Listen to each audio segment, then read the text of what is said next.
ኢትዮጵያ አዲስ ጎዳና ጀምራለች።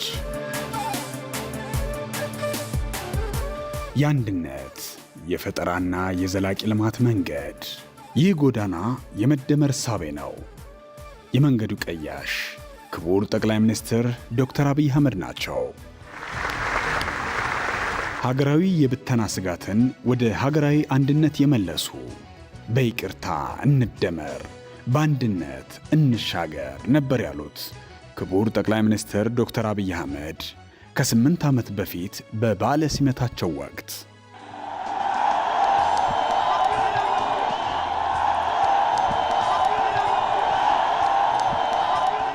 ሀገር በቀል በሆነው የመደመር እሳቤ ሀገራዊ አንድነትንና ብሔራዊ ማንነትን በተመለከተ ስብራትን የሚጠግን ሚዛኑን የጠበቀ የፖለቲካ ሀልዮትን ለሀገራችን እውን አደረጉ።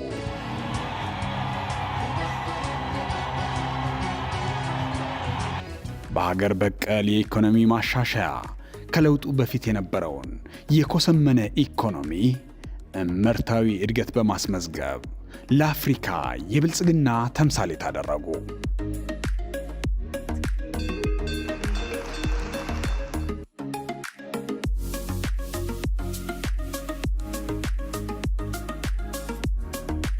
ክቡር ጠቅላይ ሚኒስትር ዶክተር አብይ አህመድ ከገበታ ለሸገር እስከ ገበታ ለትውልድ ፕሮጀክት ብሎም በኮሪደር ልማትና የአዲስ አበባ ወንዞች ልማት በኩል ኢትዮጵያን ወደ ዘመናዊ የቱሪዝም መዳረሻነት አሳደጓት።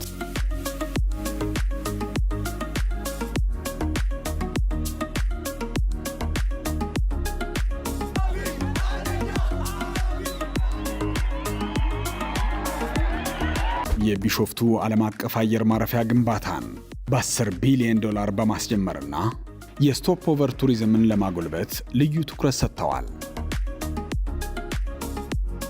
በክቡር ጠቅላይ ሚኒስትሩ ግልጽ አመራር ሰጭነት በቦሌ አየር ማረፊያ የሚያልፉ ቱሪስቶች የአዲስ አበባን የቱሪዝም መዳረሻ ቦታዎችን እንዲጎበኙ፣ የሀገር ገጽታም በበጎ ጎኑ እንዲጎላ ሆኗል። በክልሎችም የወንጪ፣ ጎርጎራ፣ ሃላላ ኬላ፣ በይኑና፣ ሎጎ ሐይቅ ሪዞርት፣ ሸበሌ ሪዞርትና ሌሎች ኢኮ ቱሪዝም ማዕከላትን በመገንባት የተፈጥሮና የባህል ቅርሶቻችንን ከዘመናዊ አገልግሎት ጋር በማጣመር ቱሪስቶችን ለመሳብ ችለዋል። ይህም የኮንፈረንስ ቱሪዝምን በከፍተኛ ደረጃ አሳድጎ ኢትዮጵያን በአፍሪካ የኮንፈረንስ ማዕከል እንድትሆን አድርጓታል።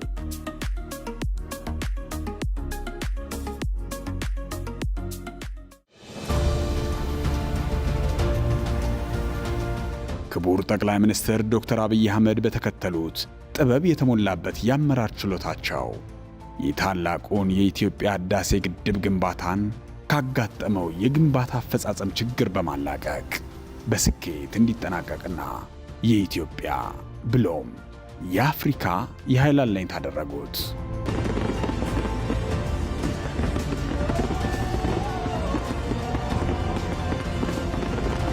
በተጨማሪም ለታዳሽ የኃይል ምንጭ በሰጡት ትኩረት የአይሻ 2 የነፋስ ኃይል ፕሮጀክትን በማልማት በኦጋዴን የካሉብ የተፈጥሮ ጋዝ ማምረቻ ፕሮጀክትን በመጀመርና የኮይሻ የውሃ ኃይል ማመንጫ ፕሮጀክትን በማሳደግ የታዳሽ ኃይልን ማስፋፋት ችለዋል።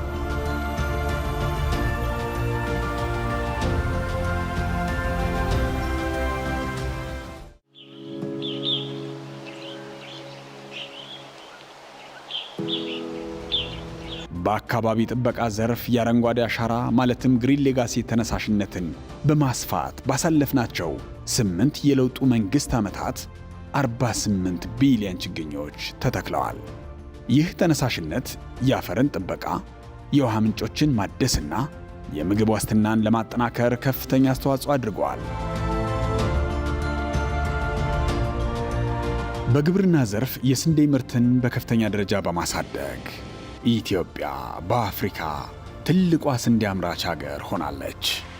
በተጨማሪም የምግብ ዋስትናን ከማረጋገጥ ባለፈ ኢትዮጵያ ስንዴን በስፋትና በጥራት በማምረት ወደ ሀገር ውስጥ ከማስገባት ተላቃ ወደ ውጭ መላክ የጀመረችው ባሳለፍናቸው 8 የለውጡ መንግስት ዘላቂ ልማት ስኬት ነው።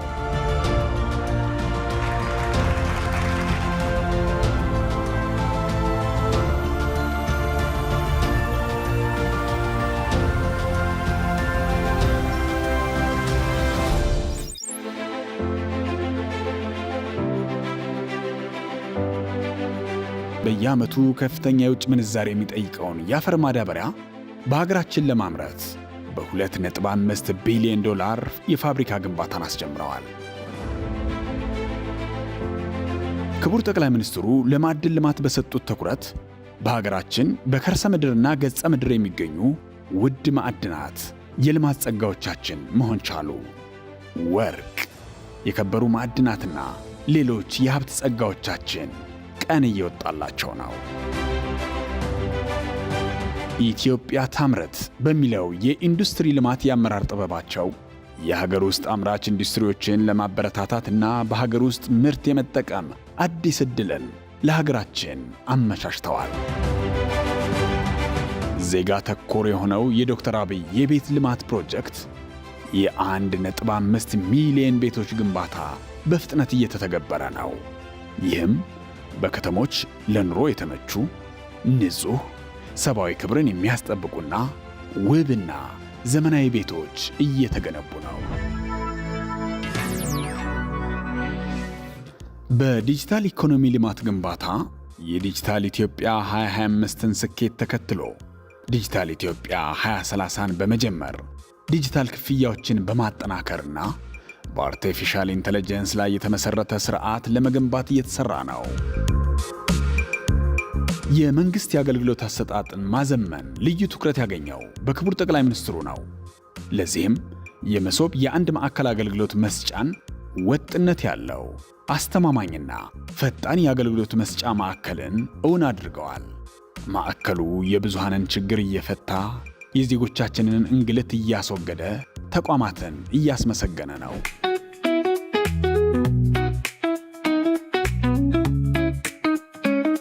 ዶክተር አብይ በዲፕሎማሲያዊ ጎራ ኢትዮጵያን በዓለም አቀፍ መድረክ አጠናክረዋል። ሀገራችን የብሪክስ አባል መሆን የቻለችው በክቡር ጠቅላይ ሚኒስትሩ የሰላ የዲፕሎማሲ ውጤት ነው። የአፍሪካ ህብረት የሰላምና ደህንነት ምክር ቤት አባል በመሆንና በተለያዩ ሀገራት ባደረጉት ጉብኝቶች የኢንቨስትመንትንና የትብብር ስምምነቶችን በመፈራረም የኢትዮጵያን ዓለም አቀፍ ተደማጭነት አጠናክረዋል። ወደ ኢትዮጵያም የህንድ፣ የቱርኪ፣ የፈረንሳይ፣ የጣሊያን፣ የተባበሩት አረብ ኤምሬትስ፣ የጅቡቲ፣ የኬንያ፣ የእስራኤልና የሌሎች ሀገራት መሪዎችም ኢትዮጵያን ዋና የዲፕሎማሲ የስበት ማዕከል አድርገዋታል። ክቡር ጠቅላይ ሚኒስትር ዶክተር አብይ አህመድ ሀገራዊ ክብርን ለመመለስ የጠንካራ ሀገረ መንግሥት አስፈላጊነትና ግንባታን በቁርጠኝነት ተግብረዋል። የመደመር እሳቤ በሀገራችን የመንግሥት ተቋማትን በማጠናከር የቱሪዝም መዳረሻዎችን በማስፋት የግብርና ልማት ሥራዎችን በማጎልበት የዲጂታል ኢትዮጵያ ስትራቴጂን በመተግበር የከተማ ልማትን ማጠናከርና በአረንጓዴ አሻራ ችግኞች በመትከል አዲስ ሀገረ መንግሥት እየገነባ ነው። ዶክተር አብይ አህመድ የመደመርን ራዕይ በተግባር ላይ አውለዋል። በዚህም ኢትዮጵያ እያደገች፣ እየበረታች፣ እየታደሰች ነው። ይህ ጉዞ የኛ የሁላችን ጉዞ ነው። አብረን እንገንባ፣ አብረን እንደመር፣ ኢትዮጵያ ትበለጽጋለች።